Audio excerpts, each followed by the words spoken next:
Formula ఈ race విచారణ కోసం ఏసీబీ కార్యాలయానికి వచ్చిన కేటీఆర్ వెంటనే వెనుదిరిగారు. న్యాయవాదిని అనుమతించకపోవడంతో తన స్పందనను రాతపూర్వకంగా ఏసీబీ అధికారులకు అందించి వెళ్లిపోయారు. తన క్వాష్ పిటిషన్ కోర్టులో ఉందని, అందువల్ల లాయర్లకు అనుమతిస్తేనే విచారణకు హాజరవుతానంటూ కేటీఆర్ స్పష్టం చేశారు. లీగల్ టీంతో బంజారాహిల్స్ ఏసీబీ ఆఫీస్కు వచ్చిన కేటీఆర్ లాయర్ను ఏసీబీ ఆఫీస్ సిబ్బంది అడ్డుకున్నారు. ఒంటరిగానే లోపలికి వెళ్లాలని కేటీఆర్కు సూచించారు. తాను చట్టాన్ని గౌరవించి వచ్చానని, పోలీసులపై తనకు నమ్మకం లేదు కనుకనే లాయర్తో వచ్చానని కేటీఆర్ అన్నారు. నాతో పాటు లాయర్ వస్తే ఇబ్బంది ఏంటి అని కేటీఆర్ ఏసీబీ అధికారులను నిలదీశారు.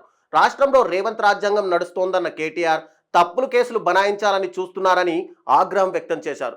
నన్ను అసలు విచారణకు పిలవాల్సిన అవసరం లేదని, తాను కేసులకు భయపడనని పేర్కొన్నారు. నరేందర్ రెడ్డి ఇవ్వని స్టేట్మెంట్ను ఇచ్చినట్టు పోలీసులు చెబుతున్నారు. ఏసీబీతో నా ఇంటిపై దాడులు చేయించాలని చూస్తున్నారని కేటీఆర్ అన్నారు. ప్రజాక్షేత్రంలో రేవంత్ను వదిలే ప్రసక్తే లేదని, కాంగ్రెస్ ప్రభుత్వం హామీలు అమలు చేసేంత వరకు పోరాడతామని తెలిపారు.